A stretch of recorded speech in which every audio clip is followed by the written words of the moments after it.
Hello guys, কেমন আছেন সবাই? আশা করি সকালে ভালো আছেন।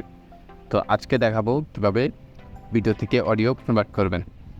তো ভিডিও শুরু থেকে শেষ পর্যন্ত দেখতে থাকুন, সব কিছু বুঝে যাবেন। তো চলুন ভিডিওর মূল টপিকে চলে যাচ্ছি। শুরুতে আপনি আপনার প্লে স্টোর চলে আসবেন।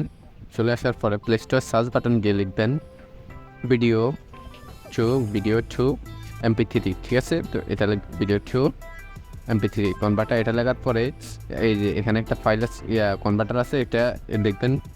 এখানে 4.3 রেটিং, 100 বিলিয়ন প্লাস এটা ডাউনলোড। আর অন্যান্য কনভার্টিং অ্যাপস থেকে এটা অনেক ভালো, আর এটা অনেক কম এমবির আছে, তার জন্য এটা দেখাচ্ছি।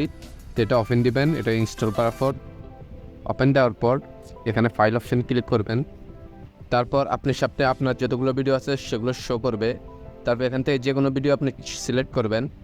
তো এখানে যেহেতু আমার এই প্রথম ভিডিও, সেকেন্ড যে ভিডিও আছে এটা সিলেক্ট করলাম। করার পর এখানে MP3-তে ক্লিক করবেন। আবার দেখতেছি এই যে কপি এইচে ক্লিক করবেন, করার পর MP3-তে ক্লিক করবেন, ঠিক আছে? তো MP3-তে ক্লিক করার পর এই যে MP3-তে ক্লিক করব, তারপরে নিচে একটা আইকন বাটন আছে, এখানে ক্লিক করব। তো ক্লিক করার পর এটা দেখুন কনভার্ট হতেছে। তো কনভার্ট হয়তো একটু 10 থেকে 15 সেকেন্ড সময় লাগে বা তারও কম সময় লাগে, তো হয়ে যায় কনভার্ট। তো হয়ে গেছে কনভার্ট হয়ে যাওয়ার পর এখানে ক্লিক করে এটা ডাউনলোড করে নেবেন। তো ডাউনলোড করা শেষে অটোমেটিক আপনার এটা ফাইলে চলে আসবে অটোমেটিক। তো ভিডিও এতটুকুই, আশা করি বুঝতে পেরেছেন। না বুঝলে কমেন্ট বক্সে বলবেন, আমি তারপরেও বুঝিয়ে দেওয়ার চেষ্টা করব। ধন্যবাদ। ভিডিও এতটুকুই, দেখা হচ্ছে পরবর্তী ভিডিওতে। ভালো থাকবেন, সুস্থ থাকবেন। আল্লাহ হাফেজ।